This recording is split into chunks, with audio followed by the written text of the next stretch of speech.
Bueno, queridos hermanos, ustedes van a ver este programa y van a conocer un poco más de mi vida como seguidor de Cristo, como sacerdote, como obispo, a partir de este programa que muy gentilmente me ha sido grabado. Y bueno, esto es precisamente es un testimonio que quiero dar de un reconocimiento y de una conciencia muy clara y muy firme de que he sido llamado por el Señor. No es un proyecto que me nació a mí de mi propia iniciativa, sino un llamamiento de Cristo nuestro Señor para estar con Él en una relación muy profunda y para continuar esa misión que nuestro Señor Jesucristo recibió de su Padre del Cielo y que realizó aquí en la tierra hasta morir y resucitar por nosotros. Por eso es muy importante que no se trata simplemente de anécdotas, de una historia, de una biografía, sino para reconocer que sí, que hay un llamamiento objetivo de nuestro Señor Jesucristo. Bueno, el pasado 14 de agosto, Monseñor Héctor Cubillos Peña cumplió 21 años como obispo de la diócesis de Zipaquirá. Todo un legado, todo un trabajo, toda una vida dedicada al servicio de Dios. Lo hemos invitado para que nos regale algunos comentarios importantes, Monseñor, y verdad que muchísimas gracias por atender esta entrevista y gusto saludarlo. Muchas gracias, don Alfonso, y gracias también a Estrategia por esta oportunidad que me dan de compartir con tantos oyentes y televidentes de Zipaquirá y de sus alrededores, compartirles un poco lo que ha sido mi vida, mi ministerio aquí en esta queridísima diócesis de Zipaquirá. A ver, Monseñor, ¿cómo fue su infancia? Monseñor, tengo entendido que nació en Bogotá. Sí, yo nací en Bogotá en 1949 y mi familia, mis papás, mi papá era santandereano de San Gil, ¿Ah, sí? que cuando terminó el bachillerato allá vino a Bogotá a estudiar en la Universidad Nacional. Allí estudió y tuvo un amigo muy querido en ese momento y como siempre sucede, el amigo le presentó a la familia y ahí conoció a mi mamá. Entonces pues ahí se conocieron, se noviaron y se casaron. Sí. Y nosotros, mi papá pues se radicó aquí en Bogotá y mi mamá pues era de Bogotá. Y nosotros todos estuvimos siempre viviendo en Bogotá, por eso desde el nacimiento yo nací en Bogotá y estuve la mayor parte de mi vida en Bogotá. Ah, bueno, pero mire, toda la vida muy bogotano, muy cachaco. Bueno, más o menos. No tan cachaco, pero bogotano. Como digo yo, 50% de genes santanderianos y 50% de genes bogotanos. Sí, señor. Bueno, ¿él a qué se dedicaba su señor padre y su señora madre, Monseñor? Mi papá estudió en la Universidad de Ingeniería Industrial y ahí se graduó y después se dedicó de una manera muy especial a la docencia. Esa era una línea de trabajo y de entrega muy querida por él. Sí, entonces, por eso no fue tanto ejerció así prácticamente materialmente la profesión, sino más bien fue la enseñanza. Y estuvo muchos años en el Instituto Técnico Industrial en Bogotá, de profesor, y cuando se creó el SENA, en el año más o menos 60, que el presidente de la República inauguró el SENA, él estuvo encargado como director del SENA en el departamento de Boyacá. En ese momento la sede era en Sogamoso. Y después de unos años, 7 o 8 años, lo nombraron director del SENA de Santander. Y allá sí duró más de 10 años de director de esa sede. Pero mientras él era director allá, ¿ustedes seguían residiendo en Bogotá? Sí, nosotros seguíamos viviendo en Bogotá porque mi papá pues tenía toda la ilusión de que nos fuéramos a vivir a Bucaramanga. Pero mi mamá dijo, nunca aceptó la ida a Bucaramanga, que porque el calor y que eso le hacía daño y que no se sentía bien. Bueno, entonces Claro. por eso nosotros vivimos todo el tiempo en Bogotá. En Bogotá. Bueno, ¿ella a qué se dedicaba? No, mi mamá pues estudió con con las hermanas de, ay, se me olvidó en este momento, allá en Bogotá en un colegio.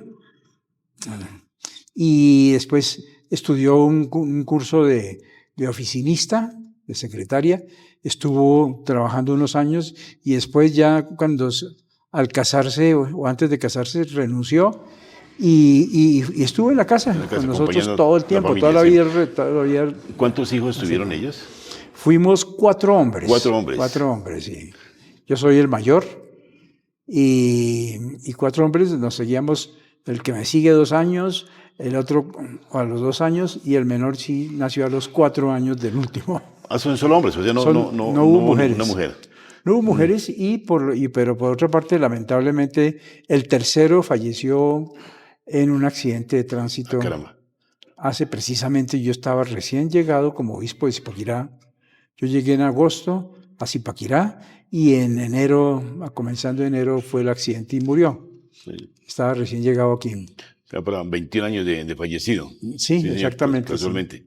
Sí, señor. Bueno, monseñor, ¿cómo llega usted a motivarse para querer ser sacerdote? Bueno, esa es una historia que me confirma a mí que Dios llama de múltiples formas. Eso no hay un patrón de vocacional que uno diga, así es, así es. Cada uno tiene su historia muy particular. La mía fue, pues, digamos, como muy especial. ¿En qué sentido? Que nosotros vivíamos por los lados del Estadio del Campín, en Bogotá.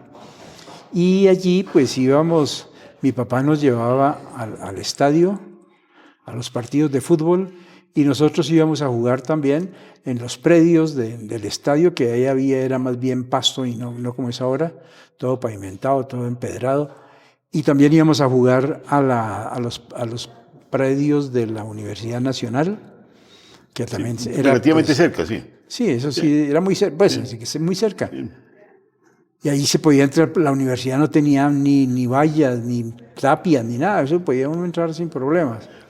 Y ahí jugábamos. Entonces, nosotros, con mis hermanos, a nosotros nos pusieron en un colegio chiquito, ahí de barrio, y resulta que pues me entró la afición por el fútbol.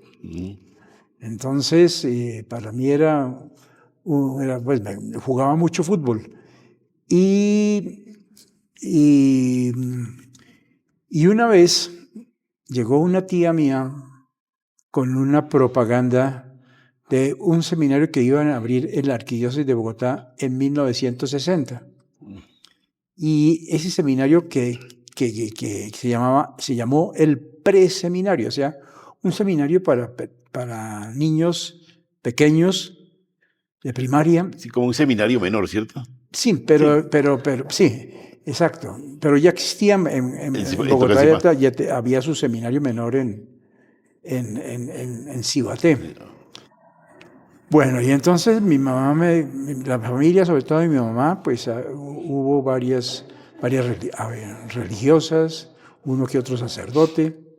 Entonces mi mamá siempre a los 4 nos hizo propaganda vocacional, pero solamente yo fui el único que le puse atención. Bueno, entonces me dijo mi mamá, bueno, ¿usted quiere entrar al seminario? Y la primera condición que yo le hice a mi mamá fue, pues, yo estaba como en segundo de primaria. Y entonces yo le dije a mi mamá, pues, si el seminario es interno, yo no voy. Si es externo, sí voy. Pues en ese momento, pues seminarios externos no había. Todos eran internos. Pero que de la propaganda sí era externo. O semi-interno. Semi-interno, sí. Que llegaba uno por la mañana, almorzaba en el seminario y regresaba por la tarde. Entonces, pues me dijo, no, es que es semi-interno. Ah, bueno.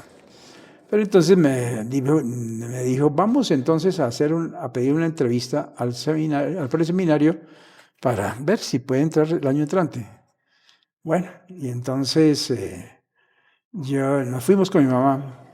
Y cuando íbamos llegando, el seminario funcionó en donde es hoy la calle 100, con Séptima. Uh-huh. En ese puente actual de la calle 100 yo jugué fútbol. En lo que es el World Trade Center, ahí eso eran terrenos del seminario. Ahí jugábamos también. Bueno, y entonces cuando íbamos llegando, yo veo esas instalaciones del seminario. Maravillosas. Y eran llenas de arcos de fútbol. Ah, no, motivadísimo. Entonces, porque era una cancha grande, pero entonces estaba dividida para pequeños, así en tres canchas pequeñas. Sí. Y dije, no, este es mi lugar, aquí yo me vengo. y entré al seminario, pero con esa ilusión, ¿no? Del fútbol que se podía jugar, practicar en el seminario. Sí. Ingresa al año siguiente. ¿Y qué sucede? En ese primer día de clase seguramente lo tiene muy en su memoria y en su corazón, monseñor. Bueno, no tanto tengo el primer día, sino el segundo día. El segundo especialmente. El segundo día ya me quedé del bus. Entonces, caramba. Entonces me subí a la avenida Caracas, allá en Bogotá, y tomé un bus que decía Usaquén. Y entonces me subí y me fui. Cuando ya vi el seminario a lo lejos, pues ya me bajé. Pero entonces al volver por la tarde le dije a mi mamá, perdí el bus de la mañana. ¿Y qué hizo? Me fui, me tomé un bus. ¿Cómo se le ocurre irse solo? Venirse aquí para que lo lleváramos. ¿Qué edad tenía, monseñor, a propósito? Yo tenía como unos 10 años, tal vez. Claro, estaba muy pequeñito. Claro, para irse solo en el bus. Sí. Pero no había tanta inseguridad como hay ahora, eso sí. Pero tomó el riesgo de tomar el bus y ir al seminario. Entonces, así fue como como me vinculé al seminario, ¿no? Y a mí siempre... ahí estuve 4 años, del cuarto grado, quinto grado, sexto grado y séptimo grado. Y luego, entonces ya tocaba pasar al seminario menor, que era en Cibaté. Allá había desde el grado 11, 10, no, noveno. Sí. Y entonces, pues... Yo había estado muy contento esos años de preseminario, con los compañeros, nos íbamos muy bien, jugábamos, hacíamos programas, etc. Y a mí se me pasó ese tiempo muy bien, muy contento. Pero entonces ya el seminario menor era internos. Yo me acuerdo que en ese momento pues yo no pensé, no se me ocurrió que el internado fuera así algo que me molestara o me incomodara. Y no pensé en eso, sino que yo pues seguí. Pasé al seminario menor, pues porque precisamente con los amigos, los compañeros de estudio, el ambiente, todo, y el estudio mismo también me iba muy bien. Pero allí de la 100 con séptima... ¿Pasó allí con compañeros, también con varios compañeros que estaban en la Sí, con los mismos, casi. Los mismos, era como un segundo momento, pero ya en otro lugar. Exacto, sí. Sí, era continuidad completa. Sí, cuando Monseñor habla de grado noveno, estamos hablando de cuarto de bachillerato en ese tiempo. Sí. Tercero, perdón. Sí, cuarto de bachillerato. Tercero bachillerato. Porque es que a veces en ese tiempo se hacía era por primero a quinto de primaria y primero a sexto de bachillerato. Exacto, sí. En otros colegios se habían hasta séptimo de bachillerato. Sí. En su momento, pero no todos, en algunos. Pero ahí estaba entonces Monseñor motivado. Llegó allá. Estaba muy contento, ¿no? Sí. Y yo, eso es otra cosa que yo me acuerdo siempre. Y me acuerdo que pues éramos internos. Y éramos internos, es decir, llegábamos cuando comenzaba el semestre, internos hasta la semana de vacaciones después de Semana Santa. Uh-huh. Salíamos esa semana y después ya hasta junio, cuando terminaba el periodo de vacaciones. Y lo mismo al final, en el segundo semestre. Entrábamos en julio hasta octubre, que era había una semana de descanso, y después ya hasta noviembre, hasta finales de noviembre ya. Y así estuve, pero lo simpático fue que cuando... Entonces mis papás me llevaron al seminario y con la maleta y con la ropa y con los útiles del estudio y muy bien, muy contento con los otros compañeros. Y al otro día, eso fue un sábado, y al otro día, el domingo, pues tuvimos un buen rato por la mañana y por la tarde de juego, de jugar fútbol. También había unas canchas, 2 canchas, pero fabulosas. También allá, bueno.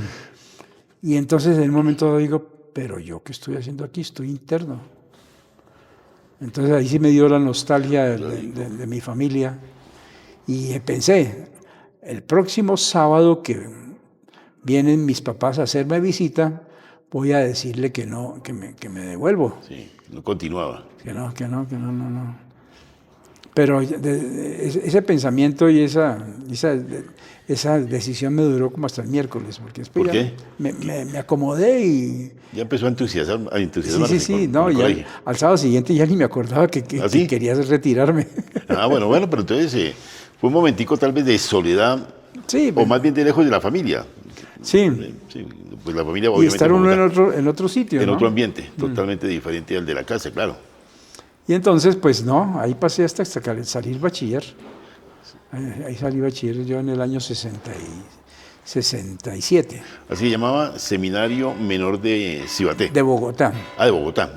Pues yo era en Cibaté, sí, pero el seminario menor de Bogotá. Ahí salió. El preseminario, el anterior, era preseminario de Bogotá. De Bogotá. Perfecto. Bueno, terminó su educación, digamos, de bachillerato allí con el seminario, y ahí tenía otra opción, o tomar una carrera profesional, estudiar otro momento. Exacto. O continuar ya en el seminario mayor. Sí, entonces en el seminario ya, bueno, yo en ese momento pues había pasado el famoso Concilio Vaticano II. Sí, señor. Que trajo una serie de cambios y una serie de movimientos, sí, y cambios en la vida, etcétera. Fue una época donde salió mucho sacerdote de su oficio y donde empezaron a salir muchos seminaristas de los seminarios y irse para colegios. Sí, pero ¿a salir en qué sentido? O sea, ¿renunciaron a...? Renunciaron a ¿No la vocación? ¿No están de acuerdo con el concilio? No, pues simplemente que ya no llamaba la atención el ser sacerdote. Mire. Y es que en esa época había un principio que después se fue perdiendo, y es que muchacho que dejara de pensar en ser sacerdote se salía del seminario por propia cuenta. Después sí, ya eso cambió, sí, pero estaba eso. Y entonces también yo tuve unos años pues muy felices. Para mí la época del seminario menor fue la época más maravillosa de mi vida. Se la lleva en el corazón. Porque yo decía, ¿qué hacía? Nuestra vida se comprendía: estudio, comida, descanso y deporte. Y oración y deporte. Oración y deporte, sí. Entonces, eso era. Entonces fue unos años en pleno crecimiento y desarrollo de la adolescencia. Yo pienso que eso nos ayudó muchísimo a todos los compañeros y a mí a crecer con una salud muy buena, ¿no? Sí, porque era un ambiente completamente sano, aire fresco, comida, no tan balanceada, pero sí era una comida. Pero la tenía, gracias a Dios. Sí, tranquilidad. ¿Era muy estricto el seminario, ambos lugares? No, sabes que no. En ese momento no ya no era tan rígido, no. Entonces, pues llegó el momento de terminar el bachillerato y pensar en el ingreso al seminario mayor. Sí, señor. Entonces, pues yo como estaba tan contento y tan feliz y todo eso, pues no, yo sigo. Ahí sí no puse ninguna condición. Y me iba bien. Entonces yo digo, pues yo sigo en el seminario. Sí, digamos, tuvo la oportunidad de pensar en otra carrera o de pronto estudiar Pues, en otro lugar? El problema, ¿en qué sentido? Sí, lo hice, pero ¿en qué sentido? En el sentido de que, como decía, en ese ambiente después del concilio, que ya muchos jóvenes dejaron de pensar en el sacerdocio, entonces evidentemente mis compañeros, el ambiente que se percibía en ese momento era, pues sí, plantearse, más bien salir a estudiar en la universidad, Bueno, a hacer otra cosa, ¿no? Y pues sí, yo hablando con los compañeros, con los amigos ahí del curso, pues sí, todos ellos decían, yo como que no sigo en el seminario, yo me salgo, pero yo no sentía esa urgencia, esa inquietud, ¿no? sí. ¿Seguir? Discúlpeme este paréntesis, monseñor, porque seguramente pues todos somos seres humanos, monseñor, como todo mundo, ser humano, ¿no? De pronto no se enamoró de alguna chica, de pronto no sintió el deseo de formar un hogar más bien en lugar de continuar en el seminario. Pero eso fue en otro momento. Fue en otro momento, bueno. En otro momento, porque yo voy a esto, ¿no? Es que yo sentí que sí, que la vida del seminario mayor, de los estudios directos para ser sacerdote, a mí me llamaba la atención. Y por eso, pues, y en ese momento, pues, no, digamos, en el momento del final, antes de salir bachiller, pues, vivíamos en un ambiente donde no se planteaba esa cuestión de totalmente si le gustaba ocupados. una niña no, nada de eso. Entonces, muchos de mis compañeros se retiraron al terminar el bachillerato se pasaron a la universidad. Y yo, como estaba pensando más bien entrar al seminario, pero de todas maneras yo dije, me voy a presentar. Entonces me presenté, me acuerdo, a la Universidad Nacional a Ingeniería. Y ahí pasé. Pero dije, no, yo sigo para el seminario. No. Estaba motivado con el seminario por encima de todo. Sí. Sí. ¿Y fue al seminario? ¿Y cómo? Fue al seminario. En el Seminario Mayor de Bogotá. Sí, pero fue inmediatamente, o sea, Sí. se inscribió, no sé cómo es la forma. No, simplemente uno pasaba, ¿no? Digamos, le decía al rector del seminario menor, bueno, yo sigo para el seminario, quiero seguir para el seminario mayor, entonces ya quedaba uno listo. Bueno, listo. Y pasó al seminario mayor. Sí. Ahí en la... Y entonces muy bien, muy contento, feliz, pero yo sí recuerdo que al finalizar del primer año en el seminario mayor, ahí sí me entró como la cuestión de que si seré yo para esto, si aguantaré, no sé, mejor formar una familia, tener una novia, ¿no? Y estuve como en el segundo semestre del primer año así pensándolo. Y terminó ese año y yo estaba decidido a salirme para probarme, no que lo rechazara completamente la idea del sacerdocio, sino más bien como una especie de un tiempo de prueba, ¿no? De prueba, sí. Y entonces de esa manera, pues así terminé yo el año. Incluso me inscribí en la universidad, esa vez me inscribí en la Universidad Javeriana. Mire. Bueno, pero me acuerdo muchísimo que una tarde, a principios de diciembre, pues yo estaba con esa idea y me fui al seminario a hablar con el rector del seminario mayor, a decirle que de todas maneras yo me salía del seminario. Yo le había contado ya a mis papás, ¿no? Y entonces, estando hablando con él, en un momento dado yo sentí una sensación maravillosa y le dije al rector, yo sigo en el seminario. Sí. Sigo. Para mí ese momento cuando yo dije sigo, eso a mí se me fueron todos esos pensamientos diferentes y sentí una alegría y un júbilo. Y un descanso, tal vez. Un descanso y una paz y todo.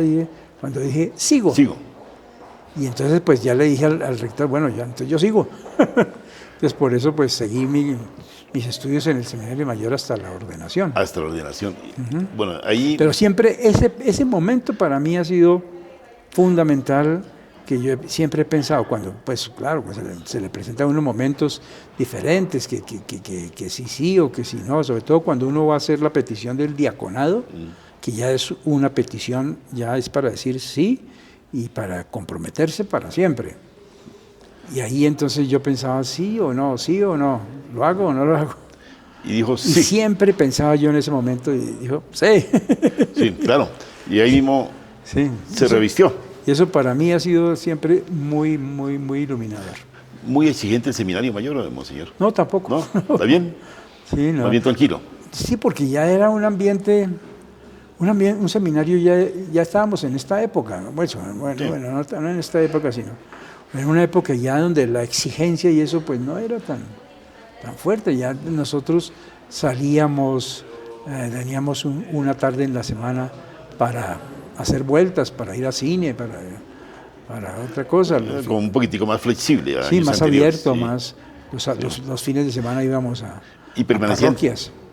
Y volvían todos los días a quedarse en el seminario. Pues no, la salida era solamente el miércoles. El miércoles, sí. Pero lo que era el domingo por la noche hasta el sábado era en el seminario. Totalmente. Sí, todo el tiempo. Sí. Ahí sobre la Dormíamos carrera- siempre en el seminario. Carrera séptima, ¿con qué calle es? Con calle 94. Con calle 94. Sí, es una edificación maravillosa, ¿no? Es También, un ¿no? seminario, pero Arquitectónico, precioso. Sí. Sí, es como un estilo salesiano, de los que utilizan más o menos los colegios salesianos. Románico. Sí. Románico, sí, señor. Por ese estilo, muy agradable. No, precioso, sí. No, yo pasé esos días, fueron 7 años, muy contento, muy... Bueno, y se ordenó diácono y tal vez a los 2 años ya sacerdote. Y al año sacerdote. Al año Sí. sacerdote. Bueno, ¿cómo fue ese momento cuando ya lo ordenaron sacerdote, monseñor? ¿Y quién ordenó más sacerdote a propósito? A mí me ordenó sacerdote el cardenal Aníbal Muñoz Duque, Duque, que era en ese momento el arzobispo de Bogotá. Y yo fui ordenado en la catedral de Bogotá. Aníbal Muñoz Duque, sí me acuerdo de él. Sí. Sí me acuerdo de él, claro. Que se reemplazó al cardenal Luis Concha, que ya era... Concha Córdoba. Concha Córdoba, que era ya como el último representante de una figura, de una Tal vez era la fisonomía. transición, Sí, una transición porque de... ya el cardenal Muñoz Duque ya estuvo en el Concilio Vaticano II, entonces ya tenía toda esa mentalidad del Vaticano II, que era mucho más abierta, menos... Sí, digamos, fue un partido de transición muy fuerte, pero interesante, desde luego. Y se ordenó, ¿y qué le dijeron? Bueno, vámonos para tal parroquia, o ¿qué pasa entonces, ahí? la ordenación mía fue el 29 de noviembre. Y por decir algo así, el 5 de enero del año siguiente, o 4, entonces me llamó el cardenal. ¿Qué año era? 1974-75. Me llamó el cardenal y me dijo, bueno, entonces va a ir de vicario parroquial de Cáqueza. Entonces ahí estuve, entonces me fui para Cáqueza y me acuerdo que yo llegué el 7 de enero para acá, a Cáqueza. A Cáqueza, al oriente, sí, de Cundinamarca. Sí, y ya comenzaban los retiros de los sacerdotes. Entonces el párroco me dijo, bueno, ahí lo dejo en la parroquia y me voy para retiros. Entonces quedé yo esa semana solo allá en la parroquia. Sí. Pero también, ¿no? Para mí, allá estuve 2 años de vicario parroquial. ¿Tenía unos 27 años tal vez? Yo me ordené 26, 27, años, sí. sí. Sí. Entonces allá estuve de vicario parroquial 2 años. También pues en un ambiente muy agradable en Cáqueza. El sacerdote con el que me tocó a mí, el párroco mejor dicho, fue Monseñor Álvaro Ortiz, que fue después obispo de la diócesis de Garagoa, allí en Boyacá. Un sacerdote santo, verdaderamente, muy entregado, muy de principios, muy asceta y muy comprensivo y muy cariñoso, muy bien. Entonces eso también ayuda muchísimo. Yo digo que el primer año, por lo menos, para a un sacerdote recién ordenado, es definitivo en la vida. Si ese año pasa bien, hay un paso que asegura. Sí, sí. Si no pasa bien, Complicado. ahí complicado. Pero bueno, pues un tema muy decisivo, ¿no? O sea, un año y ahí... Sí, sí, Pero lo importante fue que ya en el seminario dijo, sigo.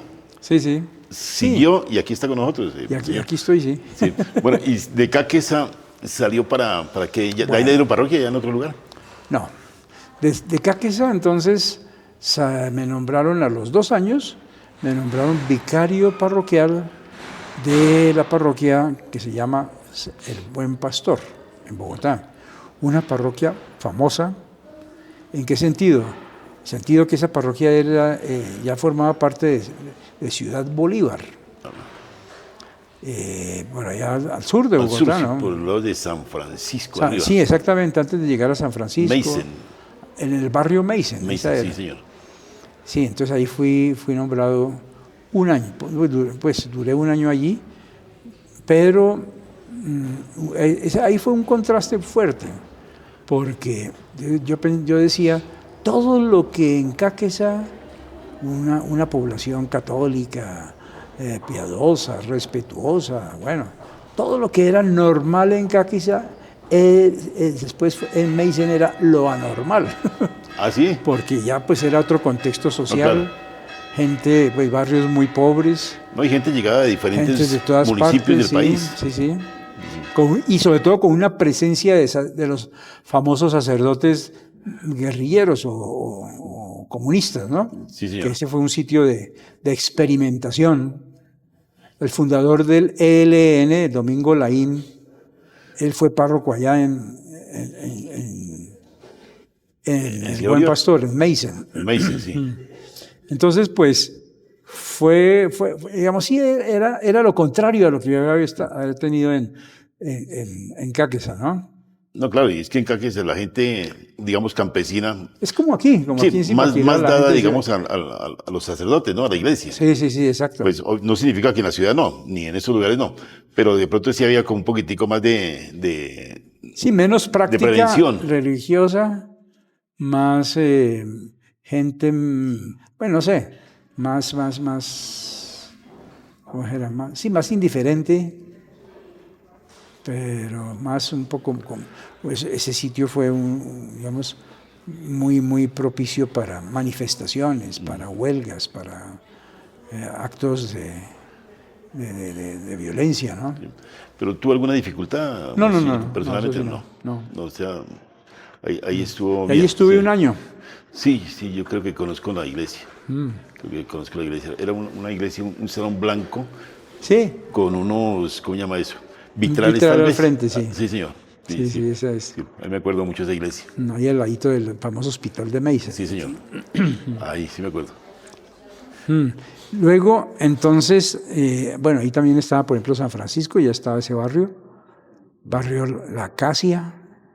Era ya todo, pues esa parroquia comprendía, llegaba hasta esas veredas de Usme. De Usme, sí. Mochuelo, me acuerdo que es el nombre de una de esas veredas. Eso ya está todo completamente estaba urbanizado. Candelaria la Nueva. Candelaria la Nueva, Sí, esa fue después. Enseguida Sí. de San Francisco y otras. Pero ahí no estuve sino un año, porque después el cardenal me nombró de formador en el seminario menor. En Cibate volvió. Que quedaba, ya en ese momento el seminario menor estaba en Bogotá, lo habían trasteado. Y estaba en el sitio donde yo había, en el sitio del preseminario. Mire, volvió donde entonces yo al había lugar estado donde empezó. de pequeño, sí. Sí. Ahí estuve 2 años. No, perdón, 1 año nomás. Porque después ya el cardenal me mandó a estudiar a Roma. Allá estuve 2 años y medio. Y al regresar, pues me nombraron para el seminario de formador en el Seminario Mayor de Bogotá. Claro. Y ahí estuve 15 años. Uy, toda una vida. De formador, sí. Para mí, Sí. digamos, ahí sí, ¿no? Había estado, de estudiante había estado todo el tiempo en un seminario. Y ahora de Y de formador. sacerdote, pues a mí me gustaba mucho ese servicio, sí, la formación.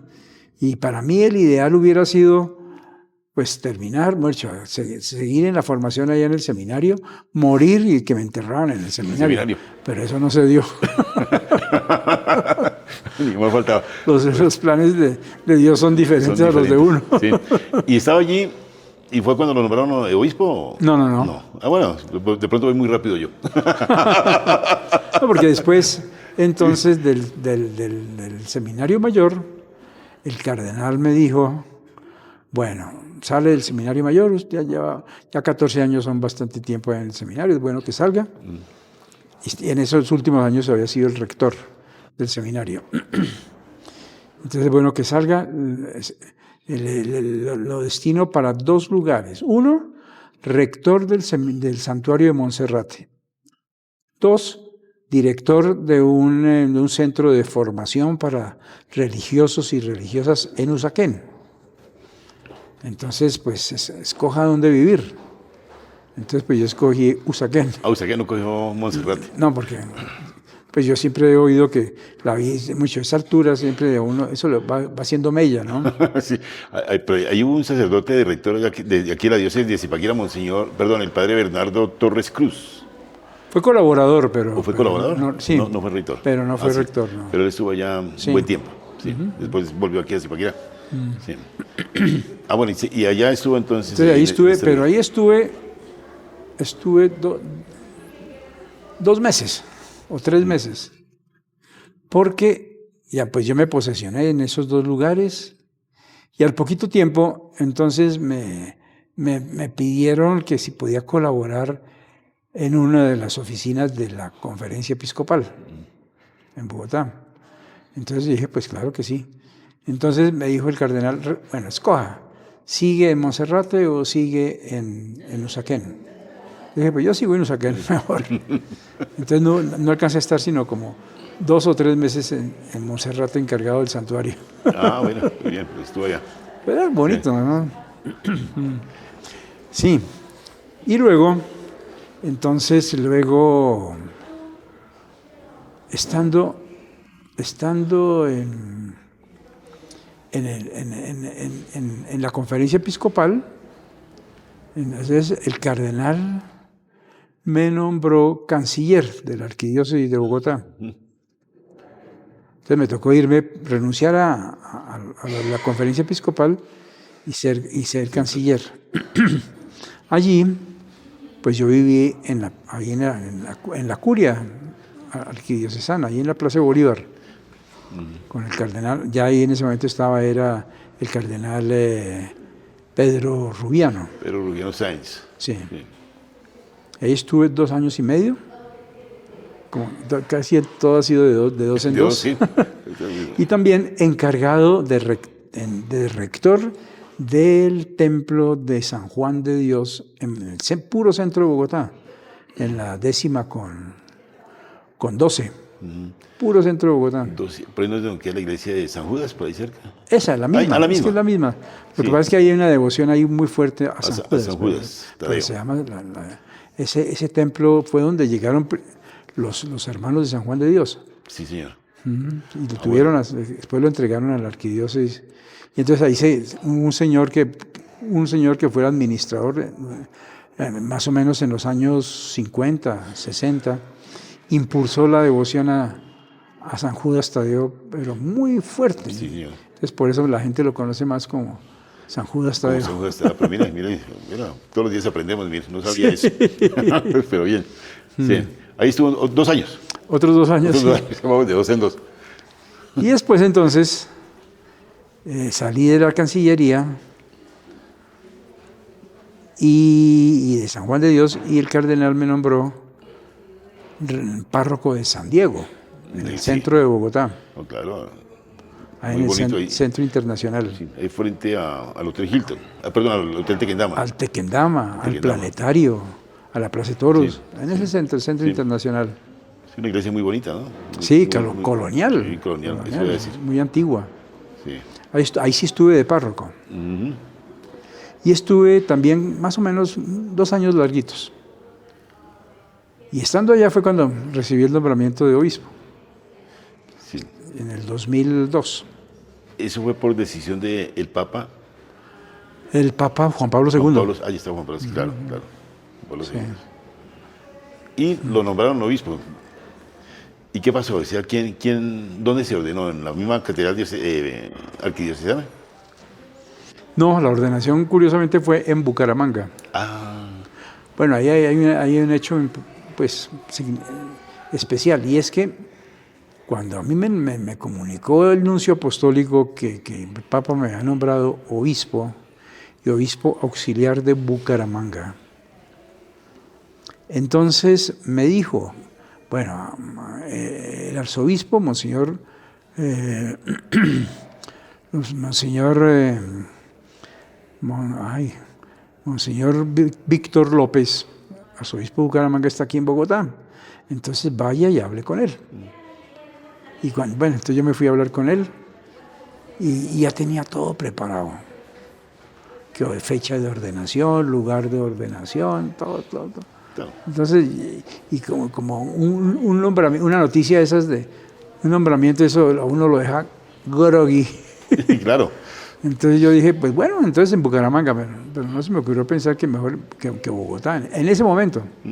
No, y cerquita la tierra de su señor padre, Y ¿no? claro, O sea, entonces bueno, pues relativamente. yo pensé, bueno, Bucaramanga. Y como en Bucaramanga está la mayor parte de la familia mía santanderiana. Entonces dije, pues tampoco llega uno así como tan a tierra extranjera, ¿no? Y entonces pues se planeó para el 19 de marzo del 2002. Y ese día San José. Y el sábado anterior fue el asesinato de Monseñor Isaías Duarte, el arzobispo de Cali. Sí, señor. Entonces yo dije, ay, carambas. Eso afecta la ordenación mía, porque claro, yo dije, o pensé inmediatamente, el entierro de Monseñor Isaías Duarte va a ser seguro el martes 19, en Cali. En Cali, sí. Y entonces, pues efectivamente lo programamos para eso. Entonces, tocó trasladar la ordenación, la ordenación mía, al sábado siguiente. Tal vez entonces descuadró muchas cosas. 22, 23. Sí. 23. Entonces descuadró todo, ¿no? La ceremonia, los que iban a ir de Bogotá. Porque resulta que ese sábado 23 era la víspera del Domingo de Ramos, inicio de Semana Santa. Entonces, todos los vuelos de Bogotá a Bucaramanga estaban copados. No se aseguraba el regreso de los vuelos del domingo siguiente. Entonces, pues muchos sacerdotes de Bogotá pues, no pudieron ir porque tenían que atender sus parroquias. Sí. Bueno, pues entonces fue la ordenación. Luego entonces, digamos, sí, la ordenación mía no fue el día, la fiesta de San José, pero porque, pues sí, yo tengo cierto cariño a San José, ¿no? Pero entonces yo pensé, el 23 de marzo es la fiesta de Santo Toribio de Mogrovejo. Y Santo Toribio de Mogrovejo pues, fue un arzobispo de Lima, muy importante y santo. Entonces, pues dije, bueno, y está declarado como patrono de los obispos de América Latina. Dije, bueno, no quedo tan frustrado.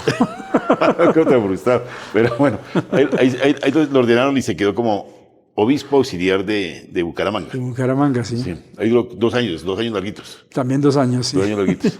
Ahí fue cuando ya lo nombraron. Y entonces, pues estando allá, fue cuando ya me llegó el nombramiento de obispo de Zipaquirá. Pero ya conocía a Zipaquirá antes, claro. Venía seguido. Pues sí, porque pues, viviendo toda es que había unos vínculos con Zipaquirá muy fuertes.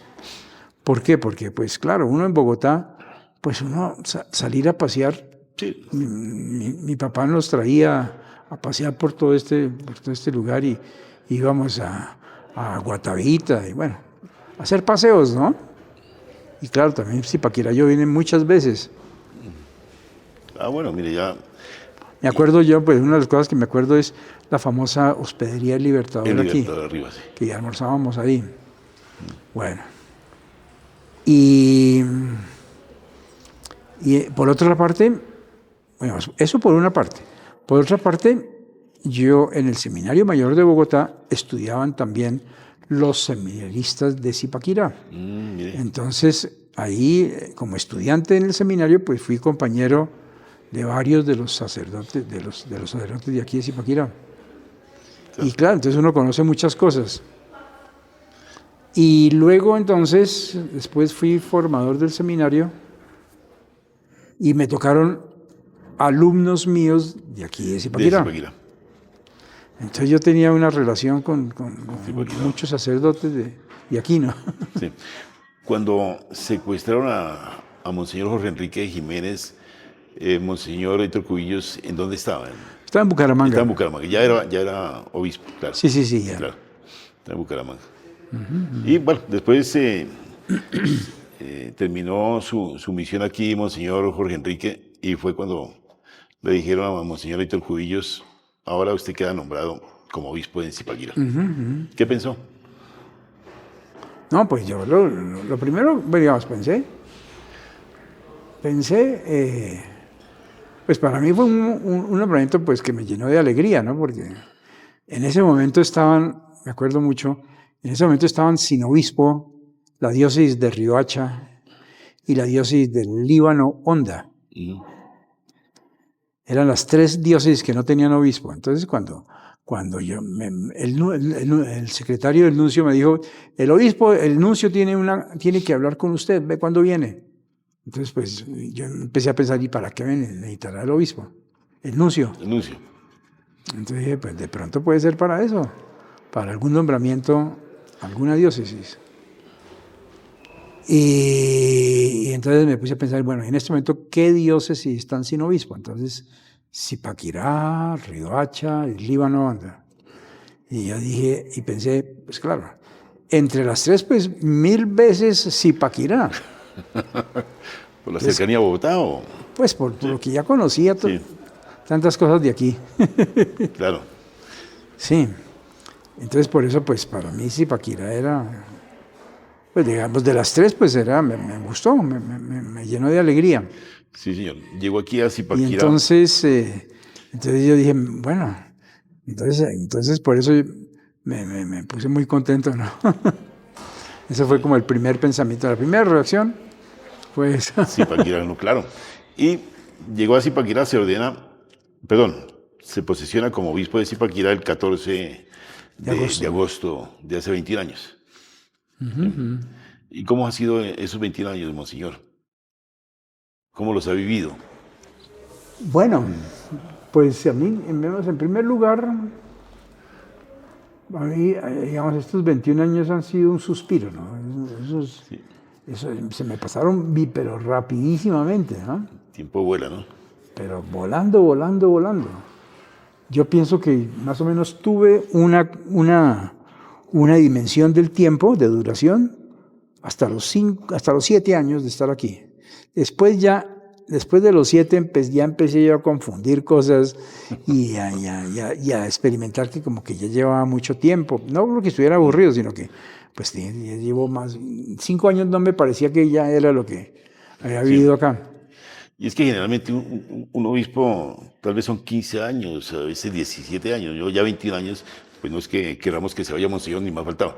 Pero ya 21 años ya es un... Es que yo tengo para mí eso, ¿no? Que el promedio más o menos de la duración de un obispo en una diócesis es por ahí entre 9 y 12 años. Y 12 años. Y claro, yo digo, yo ya llevo aquí 21, yo digo, pero ¿por qué no me han cambiado a mí, no? ¿Por qué no me cambiaron? Porque... Esa es la misión. Misterios de Dios, ¿no? La misión de Dios, sí, señor. Y bueno, muchas ordenaciones. Cuando llegó, pues obviamente había muchos sacerdotes ya ordenados, unos han fallecido, bueno, otros se han ordenado recientemente, otros han nombrado obispos, ¿no? Bueno, sí. Cuando llegó Monseñor aquí ya habían de Zipaquirá, la diócesis de Zipaquirá estaba, creo que el primer obispo nombrado en la diócesis de Zipaquirá, diocesano de Zipaquirá, Fernando Sabogal. Él estuvo como obispo auxiliar de Bogotá.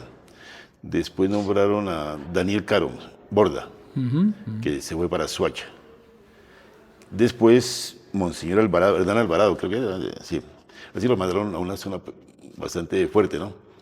Lo enviaron al Cauca, por esa región. A Guapi. Sí. A Guapi. Duro allá, Guapi. Por ejemplo, con Monseñor Hernán Alvarado fuimos compañeros de estudio en el seminario de Bogotá. Claro, él iba 2 años adelante, o 3 años adelante mío. Pero fuimos compañeros y hubo una buena relación con él. Sí, lo enviaron a Guapi, ahí duró un tiempo y bueno, después, infortunadamente, pues falleció, no recuerdo la causa. Aquí lo acompañó unos sacerdotes de la diócesis de Zipaquirá, también lo acompañaron allá. Y bueno, los 2 últimos, el anterior a Monseñor Malpica, Raúl Alfonso Carrillo Martínez, ¿no? Sí. Está en los Llanos. Y Monseñor Jorge Enrique Malpica, el más reciente ordenado, ya está también en los Llanos, ¿no? Pero ya, Sí, también. Sí. ¿Qué significa esto, Monseñor? Pues yo digo, digamos, en primer lugar, pues el hecho de que hayan salido, como usted lo dice, estos obispos, y en mi época, en mi periodo aquí en Zipaquirá, 2 obispos, pues considero que eso es una bendición, ¿no? Un regalo de Dios y que muestra que verdaderamente, pues, los sacerdotes en Zipaquirá, pues, son unos muy buenos sacerdotes, ¿no? Y entonces, pues, uno puede pensar en varios para obispos, para que sean obispos, ¿no? Con esa disposición, ante todo, de servicio, ¿no? Sí, señor. De servicio, si hay sacerdotes que pueden desempeñar ese servicio de obispo en diferentes partes del país, pues que uno no se puede negar, ¿no? Entonces es como una responsabilidad para con la Iglesia en Colombia. Así lo entiendo yo. Si aquí hay posibilidad de ofrecer sacerdotes para que sean obispos en otros lugares, pues bienvenidos. No, sí, mire, y ahí están haciendo su labor, ¿no? Los que están activos, por lo menos, ¿no? Especialmente Monseñor Raúl Alfonso y Monseñor Jorge Enrique Malpica. Obviamente, pues, Monseñor Alvarado ya falleció, Monseñor Fernando también, pero también está Monseñor Daniel Caro, también realizando unas labores, ya seguramente ya no como muy protagonista, sino ya un acompañamiento, una formación. Sí, lo que llaman los eméritos. Eméritos. Sí. ¿Y qué piensa ahora, Monseñor? O sea, hemos mirado hacia el pasado de su vida y hacia el futuro. ¿Qué viene, Monseñor? Pues al futuro viene el ser emérito. Emérito. Claro. Sí. Porque como existe la determinación que es una ley, una norma de la Iglesia, que a los 75 años todo obispo tiene que presentar una carta al Papa de renuncia a la diócesis donde está. Entonces, y el Papa pues recibe la carta, recibe la notificación y mira, claro que ahí intervienen también los consejos de los cardenales y del nuncio apostólico. Y entonces pues él toma la decisión. Eso también, hay obispos que el Papa les dice, bueno, ya, perfecto, ya cumplió los 75 años. A otros les dice, como es el caso mío, la respuesta del Santo Padre fue, espérese hasta que le diga. Pero es que Monseñor ya cumplió los 75. Yo cumplí el año pasado los 75 años. Yo pensé que le faltaban por ahí unos 7 años, por lo menos. No, ya estoy... ¿Sí? Ya tengo en el horizonte precisamente esa realidad, ¿no? Y ese estado, ¿no? Sí. Y en esos casos, Monseñor, por ejemplo, ¿hacia dónde van? O sea, ¿queda obispo emérito? ¿Sigue aquí en la diócesis o...? No, digamos, no. El ser obispo emérito, eso implica que uno deje toda responsabilidad, entregue toda responsabilidad, todo servicio como obispo de una diócesis. Entonces después viene el otro y asume toda la responsabilidad y el cuidado. Entonces cada obispo pues mira a ver qué va a hacer, ¿no? Porque ahí ya uno no recibe ningún nombramiento de nada ni para nada, ¿no? Entonces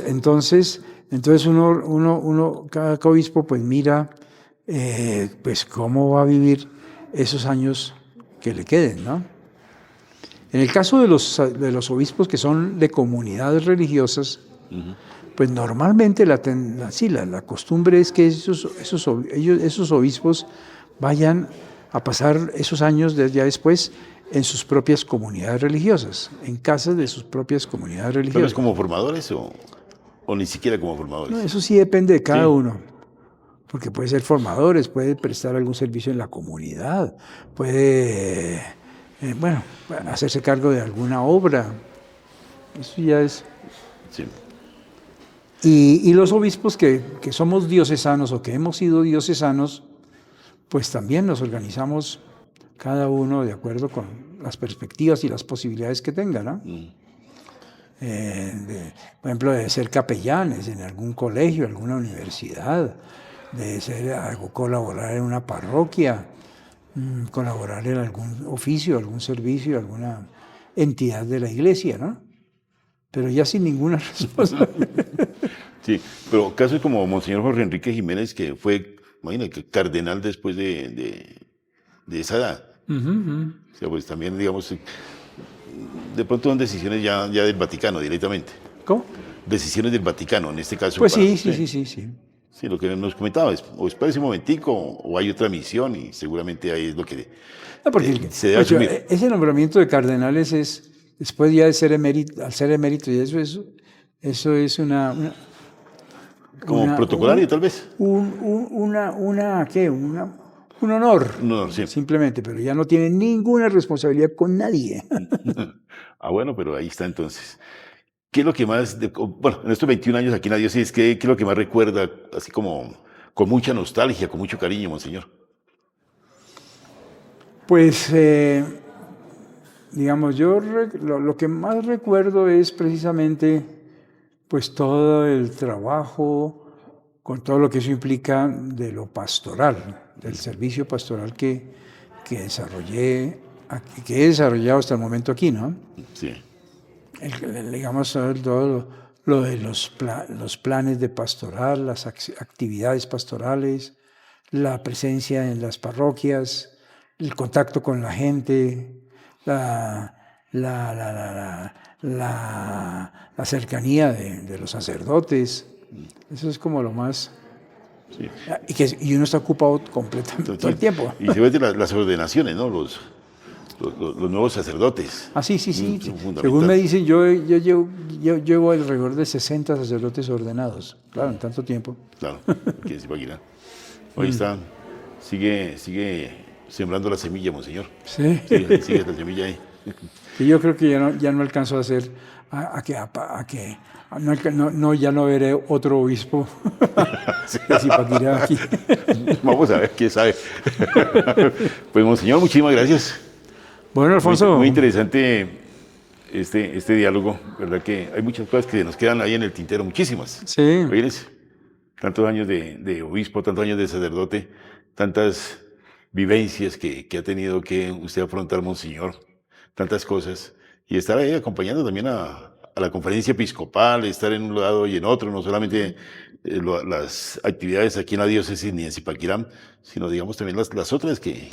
Sí, una de las cosas volviendo otra vez al recuerdo, una de las cosas que yo quise de un momento y pienso que lo he cumplido, que me he empeñado en cumplirlo lo mejor posible, ha sido la dedicación mía a la diócesis. Sí, señor. La dedicación, la permanencia, ¿no? Porque eso sí para mí ha sido lo primordial. Sí. Y eso, pues, como cuidando un tesoro. Me satisface. Sí, un tesoro. Profundamente, sí. Sí, un tesoro, sí. ¿Alguna recomendación para los jóvenes que seguramente puedan tener esa vocación, Monseñor, de ser sacerdote, de aceptar el llamado de Dios? Sí, claro. Yo pienso que una recomendación fundamental es que todo aquel que en algún momento le surge el pensamiento, le surge la inquietud, le surge el deseo de por qué no ser sacerdote, pues que perciba y que tome eso como un llamamiento personal de Cristo, ¿no? Porque hay un peligro y es precisamente el de mirar la vida sacerdotal simplemente como un hacer cosas, un oficio. Y la vida sacerdotal, pues sí, tiene todo el ejercicio y el servicio de un ministerio al servicio de los demás, de los fieles. Pero no se entiende simplemente como un ejecutor de unas tareas, de unos programas, sino como un seguidor de Cristo. Y eso es lo que a uno lo sostiene, a uno lo planifica, a uno lo alegra inmensamente y lo anima y le da fuerzas. El pensar que un sacerdote, en definitiva, lo que está haciendo es respondiéndole a Jesús en una comunicación y en una relación con Jesús, pues íntima, ¿no? Muy cercanísima. Para ustedes la bendición en el nombre del Padre, del Hijo y del Espíritu Santo. Amén. Amén. Que el Señor los acompañe siempre.